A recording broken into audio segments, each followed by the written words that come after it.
hail from India with medical-grade oxygen. Trade associations in a number of areas continue to close down voluntarily.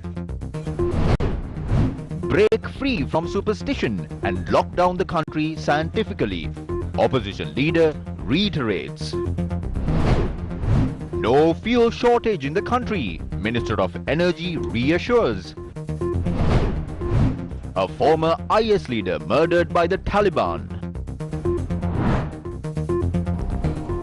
In a top story this afternoon, opposition leader Sajith Premadasa has requested the government to break free from superstition and rely on science and lock down the country. Issuing a statement, the opposition leader said that the situation in the country is so dire that it would be disturbing to any person with a reasonable sense. He points out that even considering numbers of cases and deaths reported during the past few weeks, one can only come to the conclusion that our country is heading towards dangerous and dark times ahead. The opposition leader stressed that the responsibility of a majority of the deaths caused by the COVID-19 pandemic must be borne by the government. He added that travel restrictions announced by the government are useless and has failed to achieve its objective, and that this is confirmed by the daily increase in the number of reported cases and deaths. He added that increasing the number of daily tests, importing much needed medicine to the country, managing the health sector without letting it collapse are some of the responsibilities of the government. The opposition leader highlighted that countries around the world do not petition the gods for a solution to this issue, but rather rely on scientific means to curb the spread of the pandemic. He points out that the medical specialist, the Mahasangha, headed by the Mahanayaka Theros, and the leaders of political parties are all calling for a snap lockdown. Meanwhile, Minister of Tourism Prasanna Ranatunga in a letter to the President says that the government has a heavy responsibility to protect the people from the pandemic by explaining the truth to the people instead of spreading negative ideas by staging media circuses. The letter from the Minister states that the government is trying to protect the lives of the people rather than retaining power in this challenging time. He points out that the religious leaders, including the Mahasangha, are joining the opposition's campaign to lock down the country in the face of the spread of the COVID-19 pandemic. Minister Prasanna Ranatunga has pointed out in his letter to the President that the opposition is implementing a program that is systematically manipulating the minds of the people who are in distress due to the pandemic situation to a point where they would topple the government. He says those who propose to lock down the country will not face any economic hardship, as they will be paid even if the country is under a lockdown. However, Ranatunga points out that when the country is under a lockdown, families who do not receive a monthly fixed salary face severe difficulties. He is of the opinion that if the country is placed under a lockdown in such a situation, it will not be possible to get paid from the people's tax money in accordance with a conscience. Therefore, in his letter to the President, Minister Prasanna has suggested that 75% of the salaries of the members of Parliament, 50% of the salaries of public and private sector employees, and 30% of the salaries of minor workers should be contributed. Now, another 186 COVID-19 related deaths were reported yesterday. The Government Information Department announced that the Director General of Health Services confirmed these deaths on the 18th of August. According to the Department of Government Information, 111 males and 75 females were among the deceased yesterday.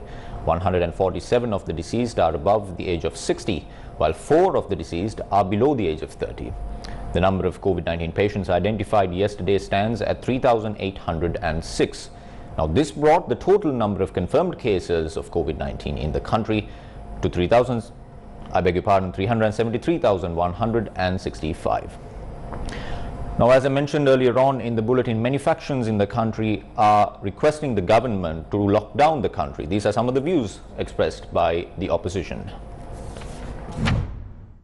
Meanwhile, parliamentarian of the Samagi Jana Balawegaya, Patali Champika Ranawaka, convening a media briefing, said that the country must be placed under lockdown for at least 2 weeks. The number of deaths reported in Sri Lanka to 10,000 is the highest in the world. The second highest is reported from Malaysia. The Malaysian president, amidst the heavy opposition of his people, had to resign from his presidency. We can see from the original data of the cases and deaths in the country that the real numbers are 4 times higher than the numbers they publish. We saw the manner in which certain senior police officers called upon the Mahanayaka Theros to lament. These officials who are hiding the real numbers will have to lament in the future as well. I would like to thank the medical staff, the trade unions and the civil organizations for taking the decision to opt for a voluntary lockdown. Also, we are hearing reports that there is an attempt to place the country under a lockdown for a week. A person needs at least 2 weeks to be immune to this virus. If the government is trying to lock down the country, they must definitely do it for 2 weeks. The responsibility of these deaths is on the government. ආදි වශයෙන් තර්ජන වලින් තවදුරටත් මේක කරගෙන යන්න බෑ. ප්‍රේතයෝ, කුම්භාණ්ඩයෝ, යක්ෂයෝ, යක්දෙස්සෝ, කට්ටඩි වට කරගත්ත යාග හෝම කරන පාලක පන්තියක් අද අපිට ඉන්නේ. ඒ නිසා දැන්වත් අපි අපේ නායක ස්වාමීපාදයන් වහන්සේලාගෙන් ඉල්ලනවා මේ රට දැන්වත් නැවත තුන්සරණය කියන තැනක් බවට මේ රට පත් කරන්න කියලා. Against the backdrop of a surge in COVID-19 cases, several towns across the country continue to go into a voluntary lockdown. The Valimada United Traders Association has decided to close shops in Valimada for a week from today. Shops in Kappatipola town in Badulla will be closed for a week from today as per a decision of the Badulla Kappatipola United Traders Association. Shops in Urubokka town in Matara were also closed today. The decision to close shops in the town for a period of 10 days was taken by the Urubokka Traders Association. The Madarigiri Diyasenpura town will be closed for 10 days from today in line with the decision of traders unions in that city. Traders unions have taken steps to close shops in Manampitiya town from today till the 25th. Shops in Mahiyangane will be closed for a week as per the decision of the Traders Association. According to the decision taken by the Hikkadwa Traders Association, shops in Hikkadwa town will be closed for a week from today.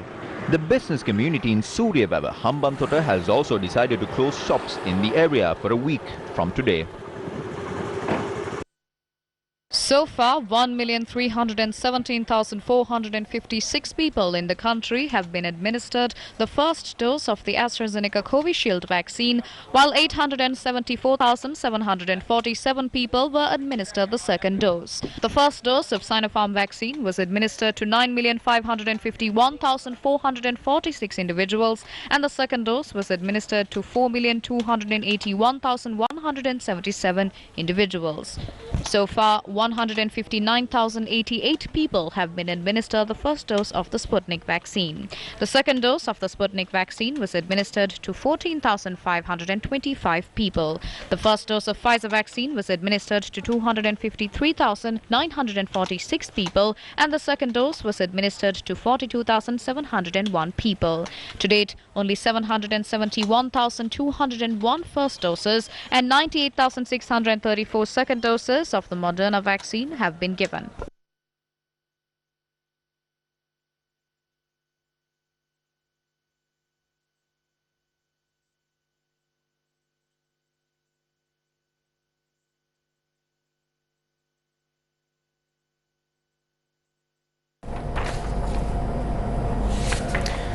Now, the Sri Lanka Navy has taken steps to bring down a shipment of medical-grade oxygen from India. They are being supported by the Indian Army. Sri Lanka naval ship Shakti, which departed the Trincomalee harbour on 17th August 2021 for a shipment of medical-grade oxygen, arrived at the port of Chennai, India in the evening of 18th of August. Having taken the delivery of oxygen ordered from the Indian government, SLNS Shakti set sail home from the port of Chennai this morning. The shipment is due to arrive at the Colombo port the day after tomorrow.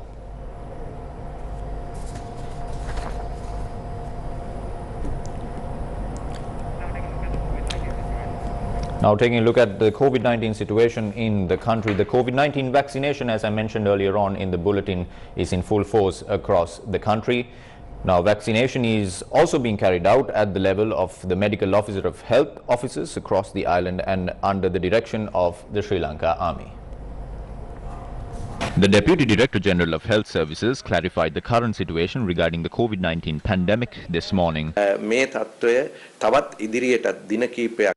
At this rate, we won't be surprised if there is a spike in the number of positive cases. Also, the people who are dying now are those who were hospitalized 2 or 3 weeks ago. Even if the number of cases decrease, there is a possibility for the number of deaths to remain unchanged. The health sector is ready to face any situation. It all depends on the balance between the speed of preparation and the rate of increase in patients. If the gap between the rate of increase of these patients and the rate of increase of our capacity decreases, we think we will have to face a challenging situation.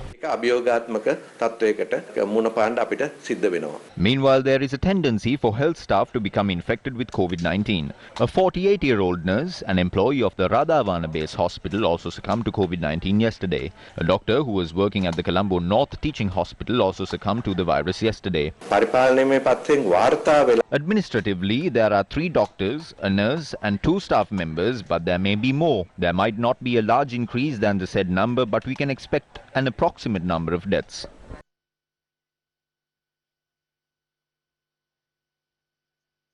With the petroleum trade unions hinting of a possible fuel shortage in the country, long queues were seen at fuel stations in the country today. Long queues were seen at the fuel stations in Galle and surrounding areas. Petroleum trade unions convened a media briefing yesterday and announced that Sri Lanka only has sufficient stocks of fuel for the next 10 days.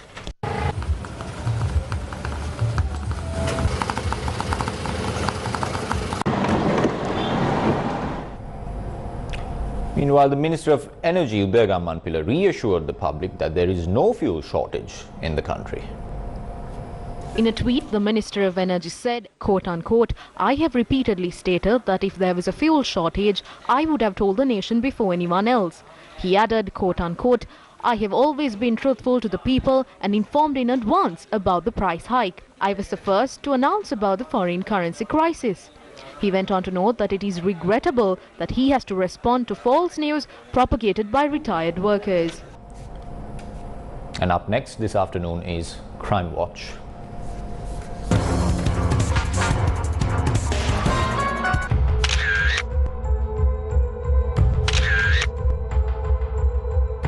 Date 15th of August.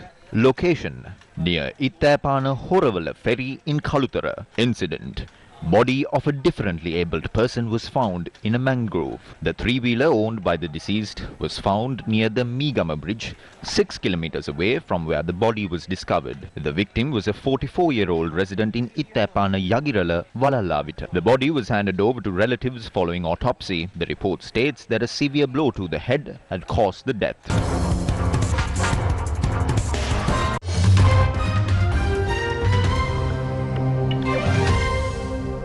With the Taliban having won the battle for supremacy in Afghanistan, the group appears to have begun a crackdown on its rivals.